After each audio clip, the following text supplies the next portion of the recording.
누가 감히 내 며느리에게 손을 댔다는 말이니? 바로 그 순간이었습니다. 매장 입구의 화려한 자동문이 마치 성문의 빗장처럼 촤악 소리를 내며 열렸습니다. 문이 열리는 소리조차 주변의 냉랭한 침묵을 찢어발기는 듯 했습니다. 그리고 그 문을 통해 한 여성이 걸어 들어왔습니다. 천둥이 친 듯 청담동 명품 매장의 화려한 대리석 바닥 위로 60대 우아한 여성의 목소리가 냉기처럼 쏟아져 내렸습니다. 그녀는 루비처럼 붉은 하이힐을 신고 최고급 맞춤 정장을 걸친 채 매니저를 꿰뚫어 볼 듯 노려봤습니다. 그 차가운 목소리 한마디에 수천만 원짜리 핸드백이 진열된 매장이 순간 빙하처럼 얼어붙었습니다.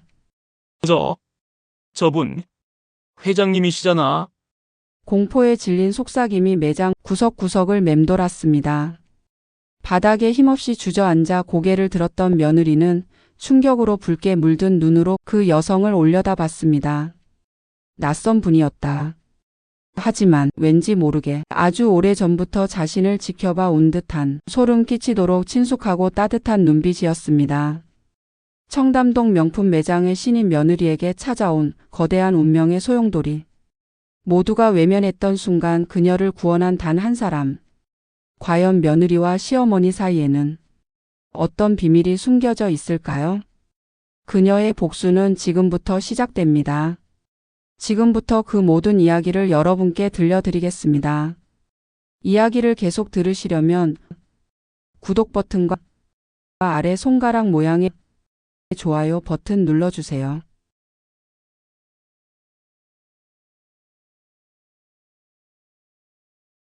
이제 그 숨겨진 이야기가 시작됩니다. 한유진 30세. 그녀의 이야기는 강원도 산골 마을에서 시작됩니다. 유진이 자란 곳은 인구 300명도 채 되지 않는 작은 산촌이었습니다. 집집마다 텃밭이 있었고 마을 어귀에는 70년 된 느티나무가 서 있었죠. 봄이면 산나무를 캐고 여름이면 계곡에서 물놀이를 하고 가을이면 밤을 주워 모았던 그런 곳이었습니다. 유진의 부모님은 평생 농사를 지으셨습니다.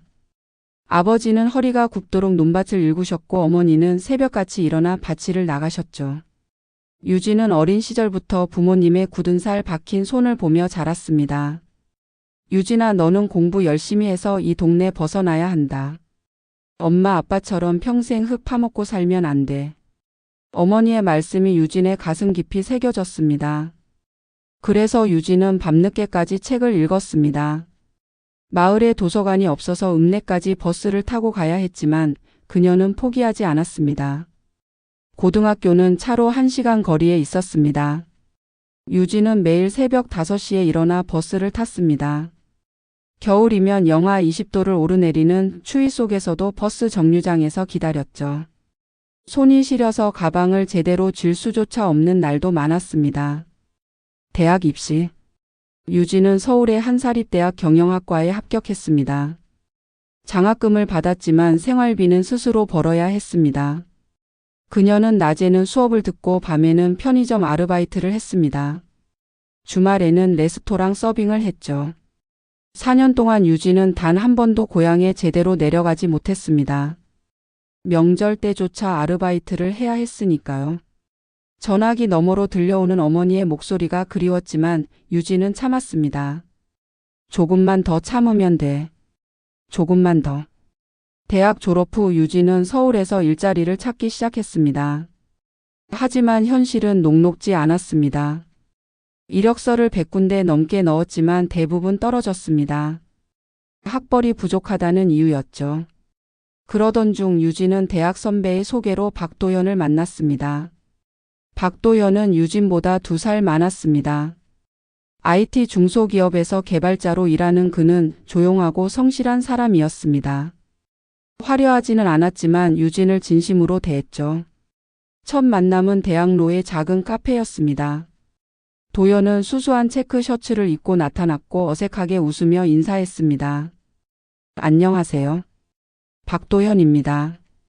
선배한테 많이 들었어요. 유진도 어색했지만 대화를 나누면서 점차 마음이 편해졌습니다. 도연은 유진의 이야기를 경청했고 그녀의 고향 이야기를 듣고도 편견 없이 대했습니다. 강원도요? 좋은 곳이죠. 저도 어릴 때 할머니 댁이 강릉이어서 자주 갔었어요. 공기 맑고 좋더라고요. 그 한마디가 유진의 마음을 움직였습니다. 서울에서 만난 많은 사람들은 유진이 시골 출신이라고 하면 미묘하게 태도가 바뀌었습니다. 하지만 도연은 달랐습니다. 6개월 동안 연애를 하고 유진과 도연은 결혼을 결심했습니다.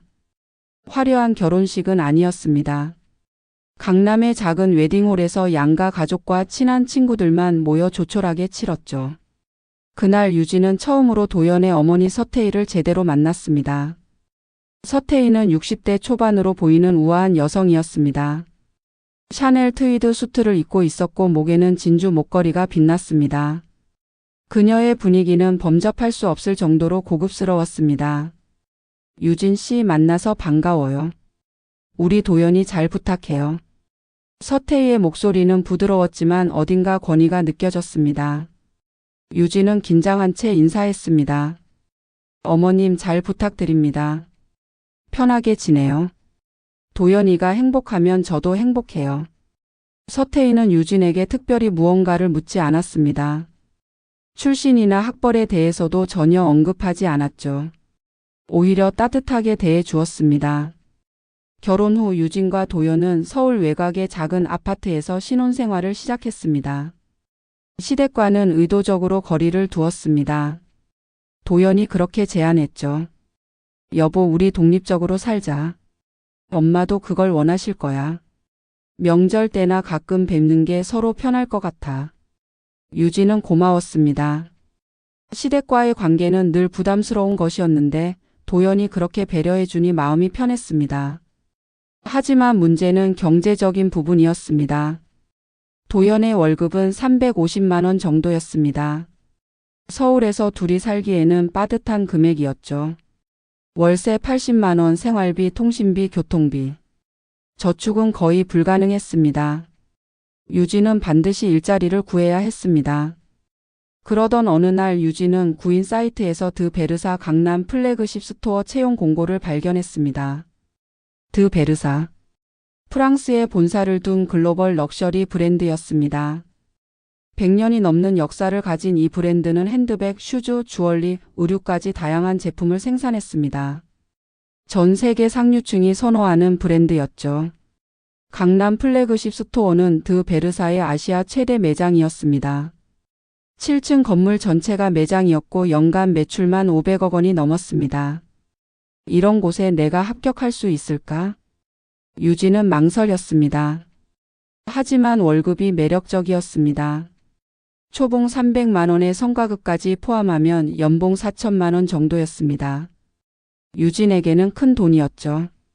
이력서를 넣고 일주일 후 면접 연락이 왔습니다. 유진은 믿을 수 없었습니다. 서류 전형을 통과한 것이죠. 면접 당일. 유진은 가장 깔끔한 정장을 입고 강남으로 향했습니다. 드 베르사 매장은 청담동 메인 거리에 위치해 있었습니다. 거대한 유리 건물에 디 버서라는 금색 로고가 빛났습니다. 건물 앞에서 유진은 한참을 서 있었습니다. 긴장돼서 다리가 떨렸습니다. 할 수 있어. 나는 할 수 있어. 스스로를 다독이며 건물로 들어갔습니다. 로비는 대리석으로 마감되어 있었고 천장에는 화려한 샹들리에가 걸려 있었습니다. 모든 것이 고급스러웠습니다. 면접은 3차까지 진행됐습니다. 서류 1차 실무 면접, 2차 매니저 면접. 유진은 각 단계를 무사히 통과했습니다. 최종 면접에서 인사팀 이사가 물었습니다. 한유진 씨, 왜 드 베르사에서 일하고 싶으신가요? 유진은 솔직하게 대답했습니다. 저는 강원도 시골 출신입니다. 제가 자란 환경에는 이런 럭셔리 브랜드가 존재하지 않았습니다. 대학에 와서 처음으로 이런 세계가 있다는 걸 알았죠. 드 베르사는 단순히 제품을 파는 게 아니라 꿈을 파는 곳이라고 생각합니다. 저도 그런 꿈의 일부가 되고 싶습니다. 이사가 고개를 끄덕였습니다. 좋습니다. 솔직함이 마음에 듭니다. 합격입니다. 드디어 해냈습니다. 글로벌 럭셔리 브랜드에 입사한 것입니다. 집으로 돌아온 유진은 남편 도연에게 기쁜 소식을 전했습니다. 여보, 나 합격했어. 드 베르사에. 도연이 유진을 꼭 안아주었습니다. 축하해, 여보. 정말 수고했어. 넌 할 수 있을 줄 알았어. 하지만 도연의 얼굴에는 미묘한 걱정이 스쳐 지나갔습니다. 유진은 그것을 눈치채지 못했습니다. 2024년 7월 1일 월요일. 유진은 새벽에 일어났습니다. 샤워를 하고 머리를 단정하게 묶고 화장을 했습니다. 회사에서 지급한 유니폼을 입었습니다. 검은색 블레이저와 무릎 길이 스커트, 그리고 7cm 높이의 펌프스. 거울을 보니 낯선 자신의 모습이 보였습니다. 마치 다른 세계의 사람이 된 것 같았습니다. 잘하자. 나는 할 수 있어. 지하철을 타고 청담역에서 내렸습니다. 출근하는 사람들로 거리가 붐볐습니다. 하지만 이곳의 사람들은 다른 동네와 달랐습니다. 옷차림부터 분위기까지 모든 게 고급스러웠습니다. 드 베르사 매장 앞에 도착했습니다. 유진은 심호흡을 하고 유리문을 밀었습니다. 띵동 마이너스. 부드러운 벨소리와 함께 문이 열렸습니다. 차가운 에어컨 바람이 얼굴을 스쳤습니다. 매장 안은 경이로웠습니다. 1층 로비는 흰색 대리석 바닥에 금색 장식이 곳곳에 새겨져 있었습니다. 중앙에는 거대한 크리스털 샹들리에가 걸려 있었고 그 아래로 계단식 디스플레이가 펼쳐져 있었습니다. 왼쪽에는 핸드백 섹션. 유리 진열장 안에 수백만 원짜리 핸드백들이 완벽하게 정렬되어 있었습니다. 조명을 받아 가죽이 은은하게 빛났습니다. 오른쪽에는 슈즈와 액세서리. 구두 한 켤레가 200만 원이 넘었습니다. 목걸이는 1000만 원대였죠. 직원들이 여기저기서 움직이고 있었습니다. 모두 같은 유니폼을 입고 있었지만 각자의 분위기가 달랐습니다. 어떤 이는 고객과 대화하고 있었고 어떤 이는 진열을 정리하고 있었습니다. 신입 직원 맞으시죠? 뒤에서 목소리가 들렸습니다. 유진이 돌아보니 30대 초반으로 보이는 여자가 서 있었습니다. 네, 맞습니다. 오늘 첫 출근한 한유진입니다. 반가워요. 저는 김수민이에요. 같은 1층 핸드백 팀이에요. 잘 부탁해요. 수민은 친근하게 웃었습니다. 유진은 조금 안심했습니다. 저야말로 잘 부탁드려요. 저기 유진 씨. 조언 하나 할게요. 수민이 목소리를 낮췄습니다. 정하영 매니저님 아시죠? 오늘 뵐 건데. 조심하세요. 특히 신입들한테 엄청 엄격하세요. 실수하면. 그냥 조심하라는 말만 할게요. 유진의 가슴이 철렁했습니다. 그렇게 무서우신가요? 무섭다기보다는 완벽주의자세요. 1mm의 오차도 용납 안 하시고 실수하면 모두 앞에서 혼내시는 스타일이에요. 지난 6개월 동안 신입 3명이 그만뒀어요. 다들 정 매니저님 때문이라고. 더 말하려던 순간 수민이 입을 다물었습니다. 유진이 그녀의 시선을 따라가자 한 여자가 계단을 내려오고 있었습니다. 정하영 매니저. 40대 중반의 그녀는 키가 170cm 정도 되어 보였습니다. 검은색 유니폼을 입고 있었지만 그녀가 입으니 일반 직원들과는 차원이 달라 보였습니다. 완벽하게 다림질된 블레이저 한치의 흐트러짐도 없는 헤어스타일, 그리고 날카로운 눈매의 붉은색 립스틱. 그녀는 높은 구두를 신고 있었음에도 불구하고 소리 없이 걸었습니다. 마치 바닥을 미끄러지듯이. 정 매니저가 유진 앞에 멈춰 섰습니다. 그녀는 유진을 위에서 아래까지 천천히 훑어봤습니다. 마치 상품을 감정하듯이. 10초 정도의 침묵. 유진은 숨도 제대로 쉬지 못했습니다. 신입이군요. 정 매니저의 목소리는 차갑고 날카로웠습니다. 네, 맞습니다. 오늘 첫 출근한 한유진입니다. 잘 부탁드립니다. 유진이 90도로 인사했습니다. 한유진 씨. 정 매니저가 유진의 이름을 또박또박 불렀습니다. 여기는 아무나 버티는 곳이 아니에요. 드 베르사는 100년 역사를 가진 글로벌 럭셔리 브랜드입니다. 우리가 상대하는 고객들은 재벌, 연예인, 정치인들이에요. 한 사람 한 사람이 수억 원씩 쓰는 분들이죠. 정 매니저가 한 걸음 더 가까이 다가왔습니다. 그런 고객들 앞에서 우리는 완벽해야 합니다. 옷매무새 하나, 말투 하나, 심지어 눈빛 하나까지 완벽해야 해요. 실수는 용납되지 않습니다. 이해했어요? 네, 이해했습니다. 좋아요. 그리고 한 가지 더. 정 매니저가 유진의 귀에 대고 속삭였습니다. 다른 사람들은 들을 수 없는 목소리였습니다. 여기는 학벌도 배경도 출신도 다 드러나는 곳이에요. 감추려고 해도 결국 다 보이죠. 당신이 어디 출신인지, 어떤 대학 나왔는지, 어떤 집안인지 다 티가 나요. 그러니까 더 열심히 해야 할 거예요. 알겠죠? 유진의 온몸에 소름이 돋았습니다. 이것은 격려가 아니었습니다. 경고였습니다. 네, 알겠습니다. 정 매니저가 물러났습니다. 그녀는 다시 차가운 미소를 지으며 말했습니다. 그럼 오늘부터 김수민 직원과 함께 업무를 배우세요.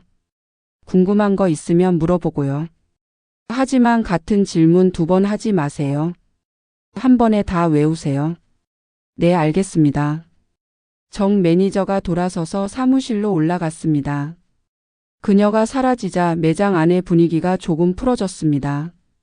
수민이 유진에게 다가와 작은 목소리로 말했습니다. 봤죠? 저게 정 매니저님이에요. 앞으로 정말 조심해야 해요. 유진은 고개를 끄덕였습니다. 하지만 속으로는 다짐했습니다. 나는 해낼 수 있어. 반드시 해낼 거야. 첫날부터 시련은 시작됐습니다. 오전 10시. 정하영 매니저가 유진을 불렀습니다. 한유진 씨, 이리 와요. 유진이 다가가자 정 매니저는 핸드백 진열대를 가리켰습니다. 이거 봐요. 이게 제대로 된 진열 같아요. 유진은 진열대를 봤습니다. 핸드백 10개가 완벽하게 정렬되어 있었습니다. 간격도 똑같고 각도도 똑같았습니다. 무엇이 문제인지 알 수 없었습니다. 어떤 부분이 문제인지 잘 모르겠습니다. 모르겠다고요? 정 매니저의 목소리가 차갑게 식었습니다. 이 핸드백 로고 봐요. 로고가 정면을 향해야 하는데 3도 정도 틀어져 있어요. 고객이 봤을 때 불완전해 보이죠. 다시 해요. 유진은 핸드백 10개를 모두 다시 정렬했습니다. 로고의 각도를 정확히 맞추려고 30분 동안 매달렸습니다. 땀이 등을 타고 흘러내렸습니다. 다 했습니다. 정 매니저가 다가와 확인했습니다. 그녀는 자를 꺼내 핸드백 간의 거리를 쟀습니다. 왜 간격이 달라요? 죄송합니다. 다시 하겠습니다. 유진은 다시 1시간을 들여 진열을 완벽하게 만들었습니다. 이번에는 정 매니저도 더 이상 뭐라고 하지 않았습니다. 하지만 이것은 시작일 뿐이었습니다. 점심시간이 되었습니다. 다른 직원들은 여유롭게 점심을 먹으러 나갔습니다. 하지만 유진에게는 점심시간이 주어지지 않았습니다. 한유진 씨, 점심은 나중에 먹어요. 지금 창고에 새로 들어온 재고가 있어요. 정리 좀 해주세요. 네, 알겠습니다. 유진은 지하 창고로 내려갔습니다. 박스가 50개 넘게 쌓여 있었습니다. 모두 새로 들어온 제품들이었죠. 박스를 열고 제품을 확인하고 바코드를 스캔하고 재고 시스템에 입력하고 진열 위치를 표시하는 작업. 혼자서 하기에는 너무 많은 양이었습니다. 2시간 후 유진은 겨우 절반을 끝냈습니다. 배는 고팠지만 참았습니다. 이 일을 끝내야 했으니까요. 오후 3시가 되어서야 유진은 창고에서 나왔습니다. 다른 직원들은 이미 점심을 먹고 와서 여유롭게 고객 응대를 하고 있었습니다. 수민이 유진에게 샌드위치 하나를 건넸습니다. 유진 씨, 이거라도 먹어요. 제가 사온 거예요. 고마워요, 수민 씨. 유진은 샌드위치를 급하게 먹었습니다. 하지만 제대로 삼킬 시간도 없었습니다. 한유진 씨. 정 매니저의 목소리가 들렸습니다. VIP 고객님이 오신대요. 2층 프라이빗룸 청소 다시 하고 샴페인 준비해요. 빨리요. 네. 유진은 샌드위치를 반만 먹고 다시 일을 시작했습니다.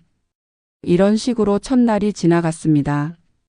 퇴근 시간은 오후 8시였지만 유진은 밤 10시가 되어서야 매장을 나올 수 있었습니다. 집으로 돌아온 유진은 소파에 쓰러졌습니다. 온몸이 아팠습니다. 발은 물집이 잡혔고 허리는 끊어질 것 같았습니다. 도연이 걱정스럽게 물었습니다. 여보, 괜찮아? 첫날이라 힘들었지? 응. 괜찮아. 그냥 적응 기간이야. 유진은 웃으려 했지만 웃음이 나오지 않았습니다. 그날 밤 유진은 화장실에서 혼자 울었습니다. 소리 내지 않고 조용히. 남편이 들을까봐 수건으로 입을 막고. 내일은 나아지겠지. 내일은. 하지만 내일은 더 끔찍했습니다. 일주일이 지났습니다. 유진은 하루하루를 버티고 있었습니다. 아니, 버틴다기보다는 견디고 있었습니다. 매일 아침 5시 30분에 일어나 준비를 하고 7시 30분에 매장에 도착했습니다. 공식 출근 시간은 9시였지만 정 매니저는 신입 직원들에게 일찍 나올 것을 권고했습니다. 거부할 수 없는 권고였죠. 신입은 남들보다 2배는 더 일해야 해요. 일찍 나와서 매장 청소하고 진열 체크하고 하루 업무 계획 세우고. 그게 당연한 거 아니에요? 유진은 매일 1시간 30분 일찍 나왔습니다. 무급 노동이었지만 거부할 수 없었습니다. 그 주 목요일 사건이 일어났습니다. 오전 한 VIP 고객이 매장에 들어왔습니다. 40대 후반의 여성으로 검은색 선글라스를 쓰고 있었습니다. 그녀의 손에는 에르메스 버킨백이 들려 있었고 손목에는 카르티에 팔찌가 빛났습니다. 정 매니저가 직접 고객을 맞이했습니다. 어서 오세요, 박 여사님. 오랜만이세요. 정 매니저 잘 지냈어요? 오늘 새로 나온 리미티드 에디션 백 보러 왔어요. 아, 딱 하나 남았어요. 제가 박 여사님 오실 줄 알고 따로 보관해뒀죠. 이쪽으로 오세요. 정 매니저는 박 여사를 2층 VIP 라운지로 안내했습니다. 그리고 유진을 불렀습니다. 한유진 씨 올라와요. 고객 응대 배워야죠. 유진은 떨리는 마음으로 계단을 올라갔습니다. VIP 라운지는 1층과는 차원이 다른 공간이었습니다. 벨벳 소파, 크리스털 샹들리에 그리고 벽면을 가득 채운 명품들. 박 여사는 소파에 앉아 있었고 정 매니저는 그녀 옆에서 제품을 설명하고 있었습니다. 이 백은 전 세계에 100개만 생산됐어요. 한국에는 딱 3개 들어왔고 지금 이게 마지막이에요. 가격은요? 1,850만 원이에요. 박 여사가 핸드백을 들어보고 이리저리 살펴봤습니다. 괜찮네요. 근데 다른 색상은 없어요? 죄송하지만 이 컬러만 들어왔어요. 하지만 박 여사님 피부톤에 정말 잘 어울리세요. 그래요? 그럼 이걸로 할게요. 그리고 구두도 볼래요? 이 백이랑 매칭되는 거. 물론이죠. 한유진 씨. 정 매니저가 유진을 불렀습니다. 1층 슈즈 섹션 가서 이 백이랑 매칭되는 펌프스 3개 가져와요. 사이즈는 245. 색상은 블랙, 베이지, 버건디. 빨리요. 유진은 급하게 1층으로 내려갔습니다. 슈즈 섹션으로 가서 구두를 찾기 시작했습니다. 245 사이즈. 블랙, 베이지, 버건디. 그런데 문제가 생겼습니다. 버건디 색상이 245 사이즈가 없었습니다. 재고를 아무리 뒤져도 250과 240만 있었습니다. 유진은 당황했습니다. 어떻게 해야 할까? 일단 블랙과 베이지만 가져가야 할까? 아니면 버건디 대신 다른 색을 가져가야 할까? 고민하던 유진은 수민에게 물었습니다. 수민 씨, 버건디가 245 사이즈가 없는데 어떻게 해야 할까요? 창고에 가봐. 거기 추가 재고 있을 거야. 유진은 다시 지하 창고로 뛰어 내려갔습니다. 구두 상자들을 하나하나 확인했습니다. 드디어 찾았습니다. 버건디 245 사이즈. 유진은 구두 3개를 들고 다시 2층으로 뛰어 올라갔습니다. 숨이 가빠서 제대로 숨을 쉴 수가 없었습니다. 죄송합니다. 버건디가 재고를. 유진이 문을 열고 들어가는 순간 라운지 안의 분위기가 얼어붙어 있었습니다. 정 매니저가 유진을 노려보고 있었습니다. 그녀의 눈빛은 차갑게 식어 있었습니다. 20분이나 걸렸네요. 죄송합니다. 재고가. 변명하지 마세요. 정 매니저가 일어섰습니다. 그녀는 유진이 가져온 구두 상자를 하나씩 열어봤습니다. 그리고 버건디 구두를 보는 순간 그녀의 얼굴이 일그러졌습니다. 이게 뭐예요? 버건디 245 사이즈입니다. 이게 버건디로 보여요? 이건 와인 레드잖아요. 유진이 다시 구두를 봤습니다. 확실히 버건디보다는 조금 더 밝은 레드 톤이었습니다. 하지만 상자에는 분명 버건디라고 적혀 있었습니다. 상자에 뭐라고 적혀 있든 눈으로 보고 확인해야죠. 색감도 구분 못해요. 박 여사님 앞에서 이런 걸 가져와? 박 여사는 불편한 표정으로 상황을 지켜보고 있었습니다. 정 매니저 괜찮아요. 저는 아닙니다, 박 여사님. 죄송합니다. 신입이라 아직 교육이 덜 됐어요. 정 매니저가 유진에게 다가왔습니다. 그녀는 유진의 귀에 속삭였습니다. 밖에서 기다려요. 고객님 가시면 따로 봅시다. 유진은 라운지 밖으로 나왔습니다. 복도에서 20분을 기다렸습니다. 다리가 후들거렸습니다. 드디어 박 여사가 나갔습니다. 정 매니저는 그녀를 1층까지 배웅하고 다시 2층으로 올라왔습니다. 들어와요. 유진이 라운지로 들어갔습니다. 정 매니저는 창가에 서서 팔짱을 끼고 있었습니다. 한유진 씨. 네. 당신 지금 뭐 하는 거예요? 죄송합니다. 죄송하다고 하면 다 돼요.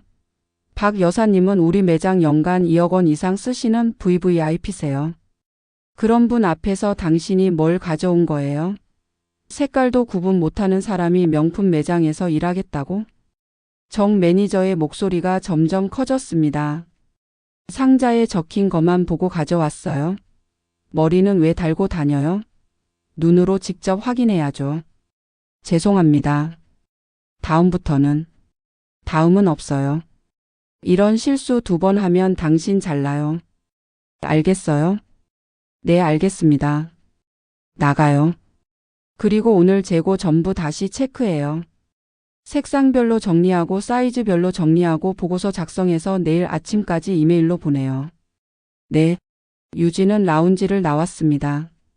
복도에서 다리에 힘이 풀려 벽에 기댔습니다. 눈물이 나올 것 같았지만 참았습니다. 울면 안 됐습니다. 약점을 보이면 더 심해질 것 같았습니다. 그날 밤 유진은 새벽 2시까지 재고 정리를 했습니다. 모든 구두를 하나하나 꺼내서 색상과 사이즈를 확인하고 엑셀에 정리했습니다. 집에 돌아온 것은 새벽 3시였습니다. 도연은 소파에서 잠들어 있었습니다. 유진을 기다리다가 잠든 것이었죠. 유진은 남편을 깨우지 않고 조용히 침실로 들어갔습니다. 샤워도 하지 않고 그대로 침대에 쓰러졌습니다. 2주가 지나자 정하영 매니저의 괴롭힘은 새로운 단계로 접어들었습니다. 이제는 단순히 업무상의 질책이 아니었습니다. 그녀는 유진의 인격을 공격하기 시작했습니다. 한유진 씨, 오늘 머리 왜 그래요? 촌스럽게. 말투 좀 고쳐요. 그 사투리 나올 것 같으니까 항상 조심하고요. 서울 사람들은 다 알아요. 누가 지방 사람인지. 분위기에서 티가 나요. 그 촌스러운 느낌. 처음에는 참을 수 있었습니다. 유진은 이를 악물고 견뎠습니다. 하지만 시간이 갈수록 상처는 깊어졌습니다. 어느 날 오후 유진이 고객 응대를 하고 있을 때였습니다. 고객은 30대 여성으로 핸드백을 보러 온 분이었습니다. 유진은 최선을 다해 설명했습니다. 이 제품은 이탈리아 토스카나 지역의 최상급 가죽으로 만들어졌습니다. 장인이 하나하나 수작업으로. 아, 됐어요. 다른 직원 불러주세요. 네? 제가 무슨. 당신 말투가 좀. 어색해요. 다른 분한테 설명 듣고 싶어요. 고객이 돌아서서 다른 직원을 찾았습니다. 유진은 그 자리에 얼어붙었습니다. 정 매니저가 그 모습을 봤습니다. 그녀는 유진을 사무실로 불렀습니다. 봤어요? 고객이 당신 거부했어요. 죄송합니다. 제가 당신 말투 때문이에요. 아무리 숨기려고 해도 사투리가 나와요. 그게 고객들한테는 불편하게 느껴지는 거예요. 명품은 품격이 중요한데 당신은 품격이 없어요. 유진의 가슴이 찢어지는 것 같았습니다. 연습하겠습니다. 연습한다고 되는 게 아니에요. 타고난 거예요. 어릴 때부터 제대로 된 환경에서 자란 사람들은 말투부터가 달라요. 당신은 뭐 어쩔 수 없죠. 정 매니저는 유진을 위아래로 훑어봤습니다. 외모도 그렇고 명품 매장 직원은 명품 같아야 하는데 당신은 영 아니에요. 뭐 이미 뽑혔으니까 어쩔 수 없죠. 외모나 말투는 못 고치더라도 일은 열심히 할 수 있잖아요. 유진은 아무 말도 하지 못했습니다. 목이 메어서 말이 나오지 않았습니다. 그날 밤 집에 돌아온 유진은 화장실 거울 앞에 섰습니다. 거울 속에 자신을 바라봤습니다. 뭐가 촌스러운 걸까? 뭐가 품격이 없는 걸까?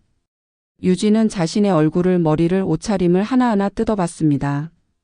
나는 그렇게 이상한가?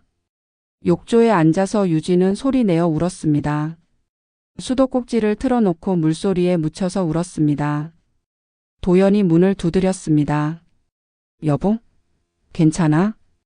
응, 괜찮아. 그냥 샤워 중이야. 유진은 급히 눈물을 닦았습니다. 남편에게 들키면 안 됐습니다. 3주가 지나자 유진은 깨달았습니다. 이곳에서 자신은 혼자라는 것을. 김수민을 비롯한 다른 동료들은 유진에게 미안하다는 표정을 지었습니다. 하지만 그들은 나서지 않았습니다. 도와주지 않았습니다. 점심시간에 수민이 유진에게 조심스럽게 말했습니다. 유진아, 미안해. 내가 도와주고 싶은데. 나도 무서워. 괜찮아. 이해해. 정 매니저님은 원래 신입들한테 저래. 6개월 정도 지나면 좀 나아질 거야. 그냥 버텨. 응. 하지만 유진은 알고 있었습니다. 버틸 수 있을지 확신이 없었습니다. 다른 직원들도 마찬가지였습니다. 그들은 유진이 혼나는 모습을 보면서도 고개를 돌렸습니다. 자신들이 타겟이 되지 않기 위해서였죠. 한 번은 유진이 무거운 상자를 옮기다가 넘어질 뻔했습니다.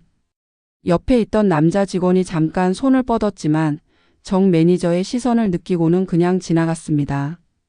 유진은 혼자 일어나 다시 상자를 들었습니다. 이곳은 정글이었습니다. 양육강식의 세계였습니다. 정하영 매니저가 포식자였고 유진은 가장 약한 먹잇감이었습니다. 한 달이 되자 유진의 몸이 보내는 신호를 무시할 수 없게 됐습니다. 체중은 5kg이 빠졌습니다. 밥맛이 없었고 먹어도 체하는 일이 많았습니다. 수면 장애도 시작됐습니다. 밤에 잠을 자다가도 악몽을 꾸고 깼습니다. 꿈속에서도 정 매니저가 나타나 소리를 질렀습니다. 거울을 보면 눈 밑에 다크서클이 짙게 생겨 있었습니다. 피부도 거칠어졌고 머리카락도 많이 빠졌습니다. 어느 날 아침 유진은 출근 준비를 하다가 갑자기 어지러워서 쓰러질 뻔했습니다. 도연이 급히 부축했습니다. 여보, 괜찮아? 응, 괜찮아. 그냥 잠깐 어지러웠어. 병원 가자. 너 요즘 너무 안 좋아 보여. 아니야, 괜찮아. 그냥 피곤한 것뿐이야. 하지만 도연은 더 이상 모른 척할 수 없었습니다. 아내가 매일 밤 화장실에서 우는 소리를 들었습니다. 아내가 점점 말라가는 모습을 봤습니다. 아내의 눈빛에서 생기가 사라지는 것을 느꼈습니다. 그날 저녁 도연은 결심했습니다. 어머니께 연락을 드려야겠다고. 하지만 유진에게는 말하지 않았습니다. 아내의 자존심을 건드리고 싶지 않았으니까요. 한 달째 되는 금요일. 유진은 화장실 거울 앞에 서서 자신을 바라봤습니다. 한 달 전의 자신과 지금의 자신은 완전히 달랐습니다. 눈빛이 죽어 있었고 얼굴에는 생기가 없었습니다. 이대로 포기해야 하나. 그녀의 머릿속에 고향 부모님의 얼굴이 떠올랐습니다. 평생 농사 지으시며 자신을 키워주신 부모님. 대학 보내려고 밤낮으로 일하셨던 부모님. 안 돼. 포기하면 안 돼. 유진은 찬물로 얼굴을 씻었습니다. 그리고 거울 속에 자신에게 말했습니다. 조금만 더 버티자. 유진은 이제 정하영 매니저의 괴롭힘이 단순히 감정적인 것이 아니라는 것을 깨달았습니다. 이것은 체계적이고 계획적인 것이었습니다. 월요일 아침 정 매니저가 주간 업무를 배분했습니다. 김수민 씨는 VIP 고객 3명 담당하고요. 이지은 씨는 신제품 론칭 준비, 박서연 씨는 매장 디스플레이 기획. 다른 직원들에게는 각자의 전문 영역이 배정됐습니다. 그런데 유진에게는 한유진 씨는 재고 관리, 창고 정리, 배송 업무 그리고 매장 청소 담당이에요. 김수민이 조심스럽게 물었습니다. 매니저님, 그건 너무 많은 것 같은데요. 보통 2명이서 하는 일인데. 한유진 씨는 아직 고객 응대 실력이 부족하니까 DC를 먼저 배워야죠. 그렇게 하다 보면 자연스럽게 늘 거예요. 하지만 그것은 핑계였습니다. 실제로는 유진을 가장 힘들고 가치 없는 일에만 묶어두려는 의도였습니다. 어느 날 유진이 너무 무거운 박스를 들다가 허리를 삐끗했습니다. 순간 악하는 소리가 나왔지만 유진은 이를 악물고 참았습니다. 김수민이 창고로 내려와 유진을 발견했습니다. 유진아, 괜찮아? 얼굴이 창백해. 괜찮아. 그냥 좀 삐끗한 것 같아. 병원 가야 하는 거 아니야? 아니야, 괜찮아. 일 끝내야 해. 수민이 유진의 손을 잡았습니다. 유진아, 이건 너무 심한 것 같아. 정 매니저님께 말해야 하는 거 아니야? 이건 한 사람이 할 수 있는 일의 양이 아니야. 괜찮아.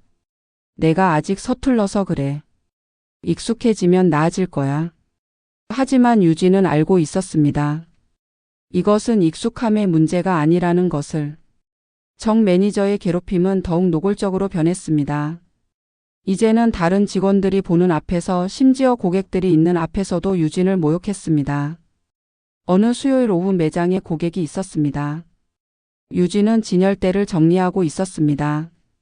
정 매니저가 큰 목소리로 유진을 불렀습니다. 한유진 씨, 이리 와봐요. 매장 안의 모든 사람들이 유진을 쳐다봤습니다. 유진은 떨리는 걸음으로 정 매니저에게 다가갔습니다. 이게 뭐예요? 정 매니저가 진열대를 가리켰습니다. 핸드백이 비뚤어져 있잖아요. 이렇게 대충 해놓으면 어떻게 해요? 죄송합니다. 제가 다시. 계속 죄송하다고만 하네. 죄송하다고 하면 다 되는 줄 아는 거예요? 정 매니저의 목소리가 점점 커졌습니다. 고객들이 불편한 표정으로 상황을 지켜봤습니다. 당신 같은 사람이 왜 명품 매장에서 일하는지 모르겠어요. 감각도 없고 센스도 없고. 시골에서 농사나 짓지 왜 서울까지 와서 사람 힘들게 해요? 유진의 얼굴이 빨개졌습니다. 수치심에 온몸이 떨렸습니다. 고객 한 명이 불편한 표정으로 매장을 나갔습니다. 그리고 그 사투리 좀 어떻게 안 돼요? 강원도 사투리가 계속 나오잖아요. 고객님들 앞에서는 절대 말하지 말라고 했죠. 네, 죄송합니다. 죄송하다는 말 그만하고 일이나 제대로 해요. 다시 진열 전부 해요. 각도 맞추고 간격 재고 조명 체크하고. 일 시간 안에 끝내요. 유진은 고개를 숙이고 다시 진열을 시작했습니다. 눈물이 나올 것 같았지만 꾹 참았습니다. 남아있던 고객들이 수근거리는 소리가 들렸습니다. 저 매니저 너무 심한 거 아니야?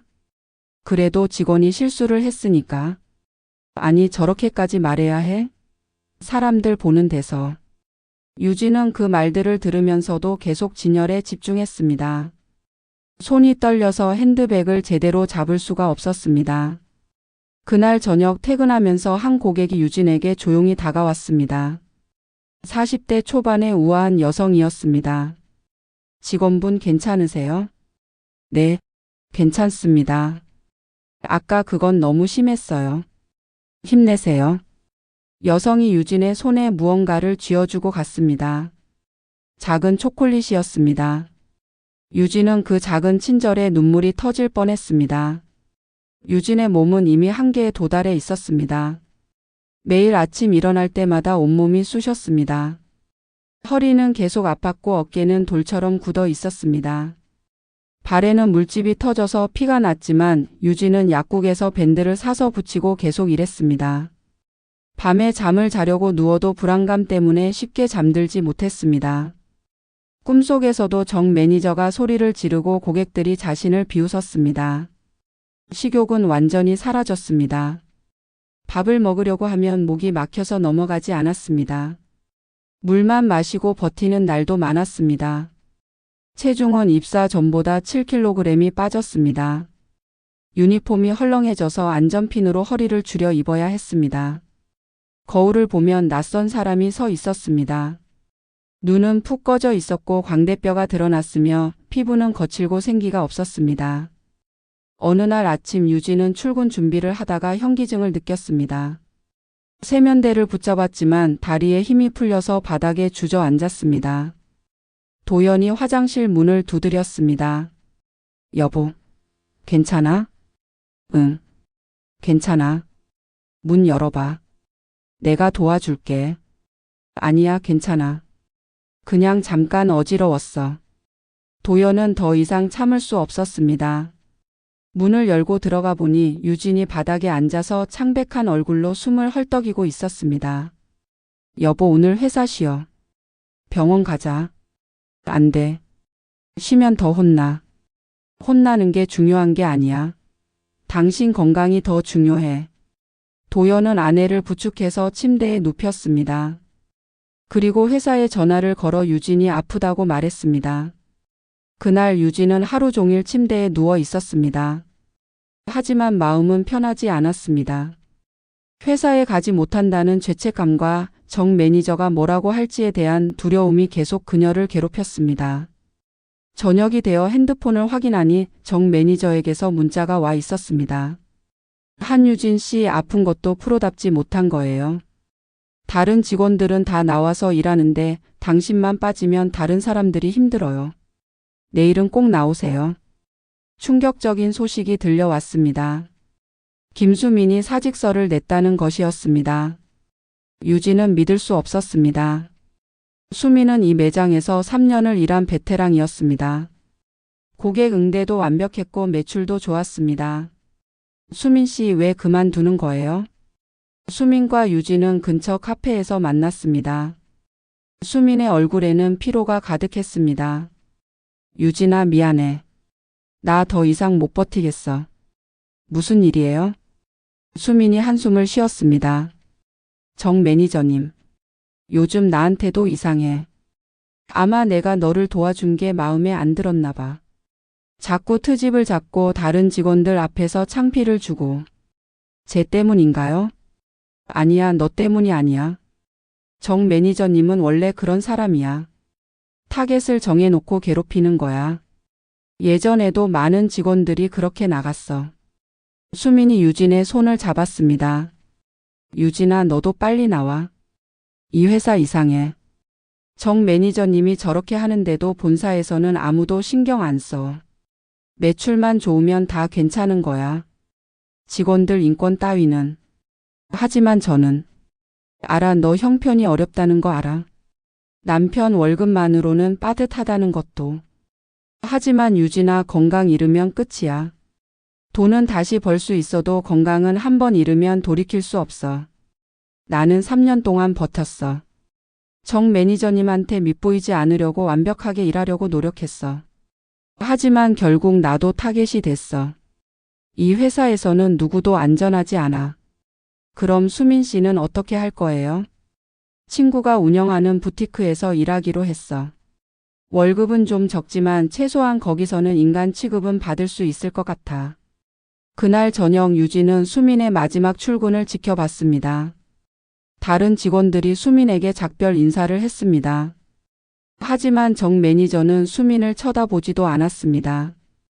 수민이 매장 문을 나서는 모습을 보면서 유진은 자신의 마지막 동지를 잃은 것 같았습니다. 수민이 떠난 후 유진은 완전히 고립됐습니다. 다른 직원들은 유진과 거리를 두기 시작했습니다. 정 매니저의 타겟이 된 사람과 가까이 지내면 자신도 타겟이 될 수 있다는 것을 알았기 때문입니다. 점심시간에도 유진은 혼자였습니다. 다른 직원들이 함께 식사를 하러 나갈 때 유진은 초대받지 못했습니다. 먼저 다녀올게요. 네. 유진은 혼자 편의점 삼각김밥을 먹으며 창고에 앉아 있었습니다. 업무 중에 도움이 필요해도 아무도 유진을 도와주지 않았습니다. 무거운 박스를 옮길 때도 어려운 시스템을 다룰 때도 유진은 혼자 해결해야 했습니다. 한 번은 유진이 고객 문의 사항을 처리하다가 시스템 오류가 났습니다. 옆에 있던 선배 직원에게 물었습니다. 저기 이거 어떻게 해야 하는지 알려주실 수 있나요? 아, 나도 바빠서. 매뉴얼 보면 나와 있을 거야. 유진은 혼자 매뉴얼을 뒤져가며 문제를 해결했습니다. 정 매니저는 이런 상황을 즐기는 것 같았습니다. 유진이 고립되는 모습을, 아무도 도와주지 않는 모습을 보면서 만족스러워했습니다. 한유진 씨, 여기서는 스스로 알아서 해야 해요. 누가 다 가르쳐 주는 거 아니에요. 유진은 정신적으로 붕괴 직전이었습니다. 매일 아침 눈을 뜰 때마다 회사에 가기 싫었습니다. 침대에서 일어나는 것 자체가 고통이었습니다. 정 매니저의 말들이 머릿속에서 반복됐습니다. 촌스럽다. 무능하다. 센스가 없다. 품격이 없다. 유진은 점점 그 말들을 믿기 시작했습니다. 자존감은 바닥으로 떨어졌습니다. 자신감은 완전히 사라졌습니다. 밤에 잠을 자다가도 공황 발작이 왔습니다. 가슴이 답답하고 숨을 쉴 수 없고 온몸이 식은땀으로 젖었습니다. 도연이 유진을 안아주며 말했습니다. 여보, 제발 그만둬. 이 일 때문에 당신이 망가지는 것을 더 이상 볼 수 없어. 안 돼. 아직 버틸 수 있어. 버티는 게 중요한 게 아니야. 당신이 중요해. 하지만 유진은 포기할 수 없었습니다. 포기하면 진 것 같았습니다. 정 매니저에게, 그리고 자신에게. 11주차 박도연은 더 이상 참을 수 없었습니다. 아내가 매일 밤 악몽을 꾸고 체중은 계속 줄고 눈빛에서는 생기가 완전히 사라졌습니다. 이것은 단순히 힘든 직장 생활이 아니었습니다. 이것은 학대였습니다. 도연은 어머니 서태희에게 전화를 걸었습니다. 엄마, 나야. 도연아, 어쩐 일이니? 목소리가 안 좋네. 엄마. 유진이에 대해 얘기해야 할 것 같아. 도연은 지난 11주 동안 있었던 일들을 모두 말했습니다. 유진이 매일 밤 우는 것, 체중이 7kg이나 빠진 것, 공황 발작을 겪는 것, 그리고 더 이상 예전의 유진이 아니라는 것. 서태희는 조용히 들었습니다. 하지만 그녀의 얼굴은 점점 굳어갔습니다. 유진이가 어느 매장에서 일한다고 했지? 드 베르사 강남 플래그십 스토어요. 엄마, 혹시 이 브랜드 알아? 서태희는 잠시 침묵했습니다. 도연아, 내가 알아볼게. 그리고 유진이한테는 이 통화에 대해 말하지 마. 며느리 자존심 상할 수 있어. 알겠어, 엄마. 전화를 끊은 서태희 회장은 즉시 드 베르사 본사 인사팀에 전화를 걸었습니다. 강남 플래그십 스토어 직원 이직률 데이터를 내일 아침까지 내 책상 위에 올려놓으세요. 그리고 지난 3년간 모든 퇴사자들의 퇴사 사유와 면담 기록도요. 네, 회장님. 즉시 준비하겠습니다. 서 회장은 창밖을 바라보며 차갑게 중얼거렸습니다. 내 며느리를 괴롭혔다고? 두고 보자. 12주차 월요일, 서태희 회장은 인사팀에서 올라온 보고서를 받아들었습니다. 보고서를 읽으면서 그녀의 표정은 점점 더 굳어졌습니다. 강남 플래그십 스토어 이직률. 지난 2년간 신입 직원 18명 입사. 그중 15명 퇴사. 평균 근속 기간 4.2개월. 업계 평균 대비 3배 높은 이직률. 퇴사 사유 분석. 공식 사유 개인 사정, 진로 변경, 타 회사 이직. 비공식 면담 내용. 업무 스트레스. 매니저와의 갈등. 과도한 업무량. 직장 내 괴롭힘. 정하영 매니저 평가. 매출 실적 전국 1위, 연간 매출 85억 원. 고객 만족도 상위 10%. 직원 만족도 하위 5%. 서 회장은 더 깊이 파고들었습니다. 퇴사한 직원들에게 직접 연락을 취했습니다. 한 전직 직원은 전화 통화에서 울먹였습니다. 회장님, 저는 그 매장에서 일한 6개월이 제 인생 최악의 시기였어요. 정 매니저님은 사람을 사람으로 대하지 않았어요. 특히 학벌이 낮거나 지방 출신인 직원들한테 더 심했어요. 또 다른 전직 직원은 말했습니다. 저는 우울증 진단을 받았어요. 지금도 치료받고 있어요. 그때 생각하면 아직도 악몽을 꿔요. 서 회장은 모든 증언을 듣고 나서 결심했습니다. 직접 가봐야겠어. 그녀는 비서에게 지시했습니다. 이번 주 금요일 강남 플래그십 스토어 방문 일정 잡아요. 사전 공지 없이. 서프라이즈 인스펙션으로. 알겠습니다, 회장님. 서 회장은 창밖을 바라보며 생각했습니다. 유진아, 조금만 더 버텨. 곧 끝날 거야. 유진은 이날이 자신의 인생이 완전히 바뀔 날이라는 것을 전혀 몰랐습니다. 평소처럼 새벽 5시 30분에 일어났습니다. 샤워를 하고 유니폼을 입고 화장을 했습니다. 거울을 보니 여전히 지쳐 보이는 얼굴이었습니다. 오늘도 버티자. 그냥 오늘 하루만. 매장에 도착한 것은 7시 30분. 유진은 평소처럼 청소를 시작했습니다. 9시가 되자 다른 직원들이 하나둘 출근했습니다. 정하영 매니저는 9시 30분에 도착했습니다. 한유진 씨, 오늘 VIP 김 여사님 스페셜 오더 준비됐어요? 네, 매니저님. 어제 최종 확인까지 마쳤습니다. 잘했어요.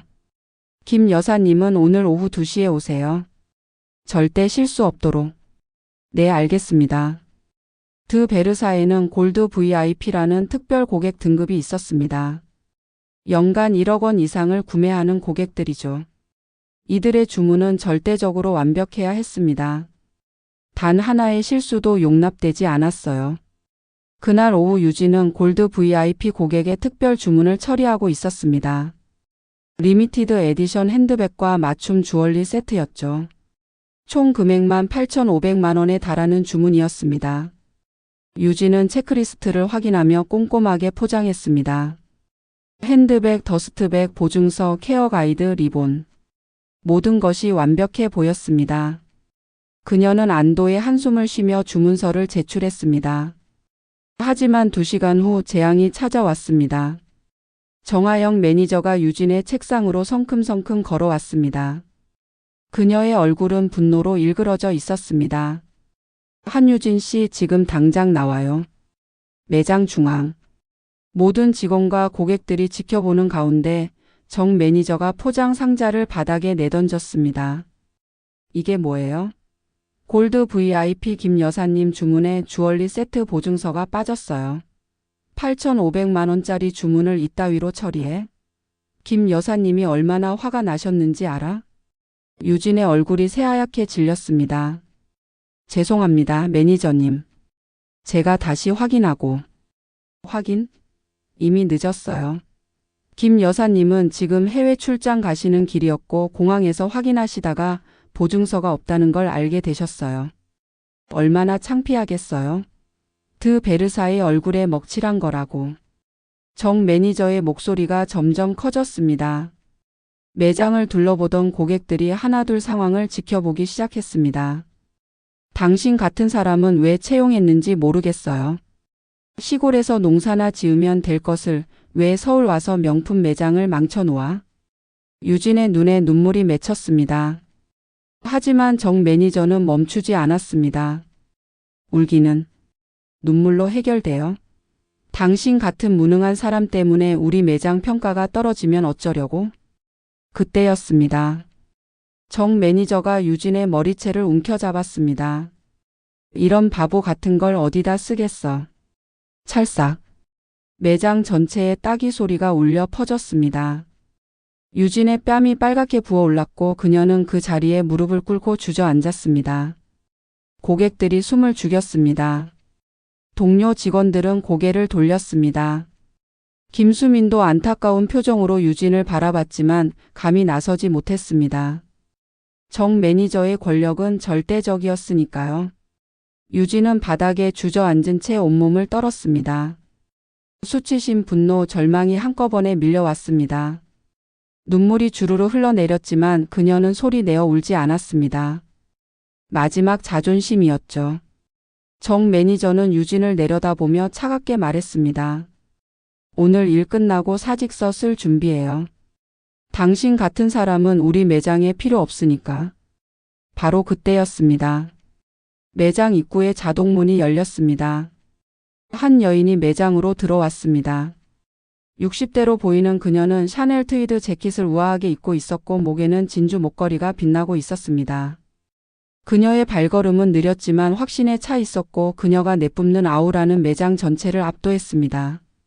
정하영 매니저가 여인을 보는 순간 그녀의 얼굴에서 핏기가 사라졌습니다. 저기. 매장의 모든 직원들이 일제히 허리를 숙였습니다. 그들은 알고 있었습니다. 드 베르사 글로벌 본사의 회장 서태희. 패션 업계의 전설이자 이 브랜드의 절대 권력자가 바로 눈앞에 서 있다는 것을. 서태희 회장은 천천히 매장 중앙으로 걸어왔습니다. 그녀의 시선은 바닥에 무릎 꿇고 있는 유진에게 고정되어 있었습니다. 정 매니저가 떨리는 목소리로 말했습니다. 서태희 회장님. 오늘 방문하신다는 말씀을 못 들어서. 서 회장은 정 매니저를 거들떠보지도 않았습니다. 그녀는 유진 앞에 멈춰섰고 천천히 몸을 숙여 유진의 얼굴을 살폈습니다. 유진의 붉게 부은 뺨, 눈물로 얼룩진 얼굴, 그리고 떨리는 어깨. 서 회장의 눈빛이 차갑게 변했습니다. 그녀가 다시 일어서서 정 매니저를 향해 돌아섰습니다. 설명해 보세요. 지금 무슨 일입니까? 정 매니저는 말을 더듬었습니다. 이 직원이 중요한 주문을 실수해서. 골드 VIP 고객님이 매우 불편해하셔서. 그래서 직원을 폭행했습니까? 폭행이라기보다는 교육 차원에서. 교육? 서 회장의 목소리에는 얼음보다 차가운 분노가 담겨 있었습니다. 고객들이 보는 매장 한가운데서 직원의 머리채를 잡고 따귀를 때리는 것이 교육입니까? 이것이 드 베르사가 추구하는 품격입니까? 매장 안이 죽음처럼 고요해졌습니다. 고객들조차 숨소리를 죽이고 상황을 지켜봤습니다. 서 회장은 계속 말을 이었습니다. 드 베르사는 100년 역사를 자랑하는 럭셔리 브랜드입니다. 우리가 파는 것은 단순한 제품이 아닙니다. 품격, 존중, 그리고 아름다움입니다. 그런데 매니저라는 사람이 직원을 존중하지 않고 폭력을 휘두른다면 우리가 고객에게 무슨 품격을 팔 수 있겠습니까? 정 매니저의 얼굴이 파랗게 질렸습니다. 죄송합니다, 회장님. 제가 순간적으로 감정을 제어하지 못했습니다. 순간적으로? 서 회장이 매장을 둘러봤습니다. 그녀의 눈빛이 다른 직원들을 스쳤습니다. 여러분, 제가 묻겠습니다. 오늘이 처음입니까? 정하영 매니저가 직원들을 이렇게 대한 것이?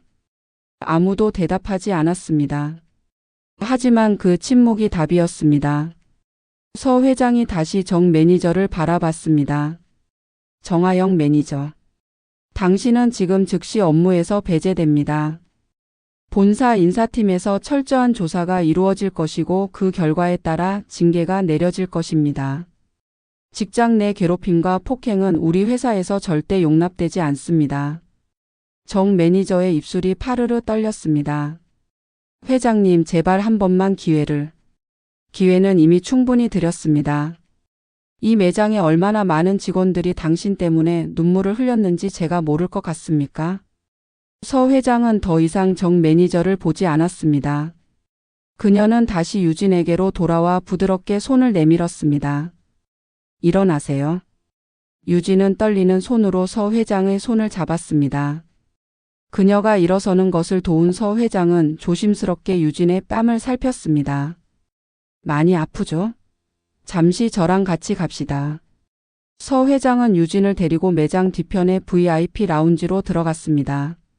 문이 닫히고 둘만의 공간이 만들어졌습니다. VIP 라운지의 문이 닫히자 서태희 회장의 표정이 부드러워졌습니다. 그녀는 유진을 소파에 앉히고 직접 얼음물을 가져와 수건에 적셔 유진의 뺨에 대어 주었습니다. 많이 놀랐죠? 유진은 여전히 떨고 있었습니다. 갑작스러운 상황, 회장의 등장, 그리고 지금 이 순간까지 모든 것이 현실 같지 않았습니다. 죄송합니다, 회장님. 제가 실수를 해서. 아니에요. 당신 잘못이 아닙니다. 서 회장의 목소리는 놀랍도록 따뜻했습니다. 매장에서 정 매니저를 질책하던 그 차가운 목소리와는 완전히 달랐죠. 유진 씨. 아니, 이제 편하게 부를까요? 서 회장이 미소를 지었습니다. 유진은 혼란스러웠습니다. 회장이 왜 자신의 이름을 알고 있을까요? 저를 아십니까? 물론이죠. 내 며느리인데 모를 리가 있나요? 시간이 멈춘 것 같았습니다. 유진의 눈이 커졌고 입이 벌어졌습니다. 며느리? 도연이 엄마예요. 그동안 얼마나 힘들었니 우리 유진이. 유진의 머릿속이 하얗게 변했습니다. 시어머니가 드 베르사이 회장이었다고? 결혼식 때 봤던 그 우아한 시어머니가 글로벌 럭셔리 브랜드의 절대 권력자였다는 말인가요? 어머님, 제가 몰랐습니다. 도연이가 어머님이 사업을 하신다고만 했지 드 베르사의 회장님이신 줄은. 서 회장이 유진의 손을 꼭 잡았습니다. 내가 일부러 숨긴 거야. 도연이한테도 회사 일에 대해서는 자세히 말하지 말라고 했어. 우리 며느리가 편하게 자기 길을 찾았으면 했어. 내 배경 때문에 부담 갖지 않고. 눈물이 유진의 눈에서 쏟아졌습니다. 지난 3개월 동안 참았던 모든 것들이 한꺼번에 무너져 내렸습니다. 어머님, 저는 정말 열심히 했어요. 매일 새벽같이 출근해서 늦게까지 일했고 실수하지 않으려고 정말 노력했는데. 그런데 정 매니저님은 저한테만 너무 심하게 하셨어요. 제가 시골 출신이라고 촌스럽다고 무능하다고. 서 회장이 유진을 꼭 안아주었습니다. 알아? 다 알고 있어. 내가 늦게 알게 돼서 미안해. 어머님은 어떻게 아셨어요? 서 회장이 한숨을 쉬었습니다. 일주일 전에 도연이가 찾아왔어. 내가 매일 밤 화장실에서 우는 소리를 들었다고. 회사에서 무슨 일이 있는 것 같은데 말을 안 한다고. 걱정이 돼서 견딜 수가 없다고 하더라고. 유진은 남편이 알고 있었다는 사실에 놀랐습니다. 도연이가 알고 있었어요? 그럼요. 남편인데 모를 리가 있나. 그래서 내가 직접 조사를 시작했지. 인사팀의 이 매장의 직원 이직률을 확인했더니 지난 2년간 15명이 그만뒀더라고. 모두 정하영 매니저가 관리하던 신입 직원들이었어. 그리고 그들의 퇴사 사유를 하나씩 확인하다 보니 똑같은 패턴이 보였어. 서 회장의 표정이 어두워졌습니다. 직장 내 괴롭힘, 언어폭력, 차별. 하지만 아무도 공식적으로 신고하지 않았어. 다들 조용히 사직서를 내고 떠났지. 정 매니저는 매출 실적이 좋았고 겉으로는 완벽한 관리자였으니까 아무도 의심하지 않았어. 유진이 고개를 들었습니다. 그래서 오늘 오신 거예요? 오늘 김 여사님께 직접 연락이 왔어. 보증서가 빠진 건 사실이지만 김 여사님은 크게 화내지 않으셨어. 실수는 누구에게나 있는 거니까. 오히려 매장에서 직원이 폭행당하는 것을 목격한 다른 고객이 본사에 제보를 했더라고. 그래서 내가 직접 온 거야. 서 회장이 유진의 뺨을 다시 한번 살폈습니다. 우리 며느리를 이렇게 만든 사람을 내가 그냥 둘 수 없지. 회사 규정상으로도 그리고 며느리의 시어머니로서도. 유진은 처음으로 안도의 한숨을 쉬었습니다. 누군가 자신을 지켜준다는 사실이 자신이 혼자가 아니라는 사실이 너무나 감사했습니다. 어머님, 감사합니다. 고마워할 것 없어. 이건 당연한 거야. 그리고 유진아. 서 회장이 유진의 눈을 똑바로 바라봤습니다. 당신은 무능하지 않아. 당신은 3개월 동안 그 지옥 같은 환경에서도 포기하지 않고 버텼어. 그게 얼마나 대단한 일인지 알아? 다른 사람들은 한 달도 못 버티고 도망갔는데. 유진의 눈에서 또 눈물이 흘렀습니다. 하지만 이번에는 슬픔의 눈물이 아니었습니다. 이제 안심해도 돼. 내가 다 해결할게. 그리고 서 회장이 미소를 지었습니다. 앞으로 더 좋은 일들이 기다리고 있을 거야. 그날 이후 드 베르사 강남점에는 대대적인 변화가 일어났습니다. 서태희 회장은 약속대로 본사 인사팀에 철저한 조사를 지시했습니다. 조사팀은 지난 3년간의 모든 기록을 샅샅이 뒤졌습니다. 퇴사자들과의 인터뷰, 현직 직원들의 익명 제보, CCTV 영상 분석까지. 결과는 참담했습니다. 정하영 매니저는 총 23명의 신입 직원을 괴롭혔고 그중 15명을 퇴사로 몰아넣었습니다. 그녀는 특히 학벌이 낮거나 지방 출신인 직원들을 타겟으로 삼았습니다. 언어폭력, 업무차별, 그리고 오늘 같은 신체적 폭력까지. 일주일 후 정 매니저에게 인사조치가 내려졌습니다. 강등과 함께 지방의 소규모 아울렛 매장으로 발령. 사실상 좌천이었습니다. 그곳은 VIP 고객도 없고 화려한 매출도 없는 곳이었죠. 정 매니저가 그토록 자랑하던 권력과 명예는 하루아침에 사라졌습니다. 매장에서 그녀의 짐을 싸는 모습을 지켜보던 동료들은 복잡한 표정을 지었습니다. 동정보다는 당연한 결과라는 반응이 대부분이었죠. 김수민이 유진에게 다가왔습니다. 유진아, 미안해. 내가 진작에 너를 도와줬어야 했는데. 나도 겁이 났어. 유진이 고개를 저었습니다. 괜찮아, 수민아. 나도 이해해. 쉬운 일이 아니었을 거야. 다른 동료들도 하나둘 유진에게 다가와 사과했습니다. 그들 중 몇몇은 과거에 정 매니저에게 괴롭힘을 당했지만 참고 버텼던 사람들이었습니다. 그리고 더 놀라운 일이 일어났습니다. 서태희 회장이 직접 매장을 방문했습니다. 이번에는 전 직원 회의를 소집했죠. 여러분, 저는 드 베르사가 단순히 제품을 파는 곳이 아니라 사람을 존중하는 곳이길 바랍니다. 앞으로 이 매장에는 직장 내 괴롭힘을 감시하는 시스템이 도입될 것이고 익명 신고 채널도 만들어질 것입니다. 누구도 두려움 속에서 일해서는 안 됩니다. 그리고 서 회장이 유진을 불렀습니다. 한유진 직원, 앞으로 나오세요.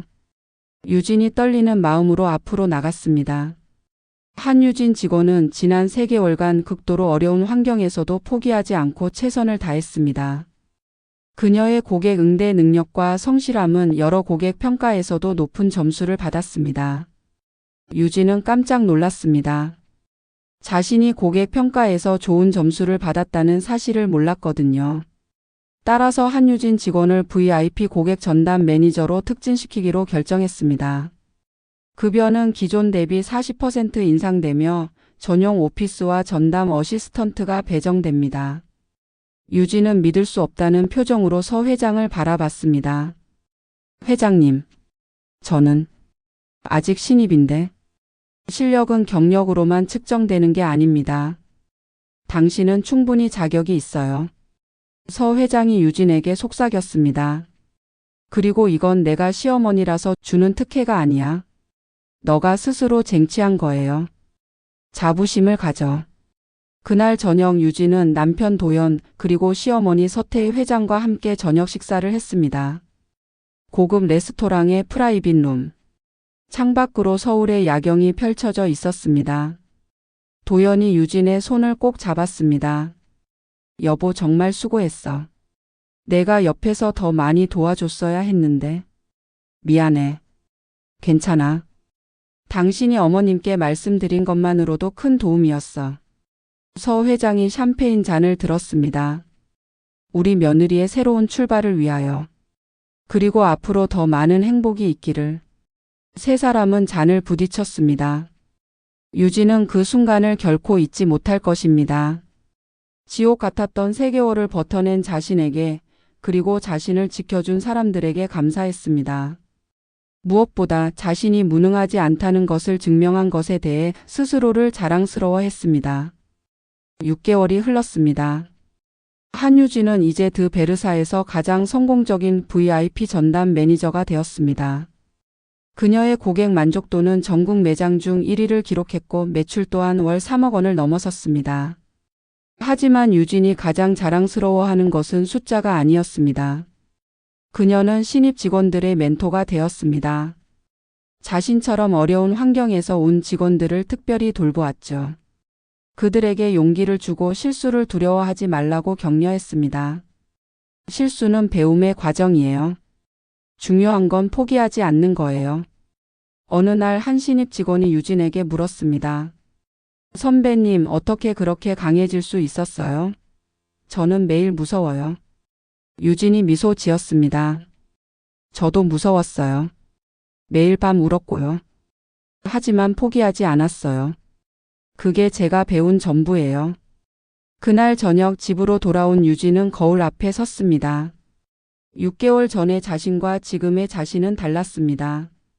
눈빛이 달랐고 표정이 달랐고 자신감이 달랐습니다. 그녀는 지옥을 통과했고 그 과정에서 진정한 자신을 발견했습니다. 남편 도연이 뒤에서 그녀를 안았습니다. 오늘도 수고했어, 여보. 고마워. 유진은 행복했습니다. 자신의 힘으로 버텨냈고 자신의 실력으로 인정받았고 자신의 방식으로 성공했습니다.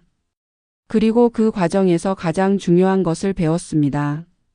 진정한 품격은 타인을 짓밟는 것이 아니라 타인을 존중하는 것에서 나온다는 것을. 한유진의 이야기는 여기서 끝이 아닙니다. 이제 시작일 뿐입니다. 더 많은 도전이, 더 많은 성장이 그녀를 기다리고 있습니다. 하지만 이제 그녀는 두렵지 않습니다. 왜냐하면 그녀는 알고 있으니까요.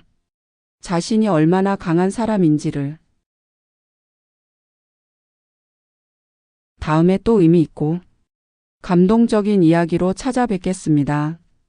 또 다른 이야기를 올리기 위해 구독 버튼과 손가락 모양 좋아요 버튼 눌러주세요.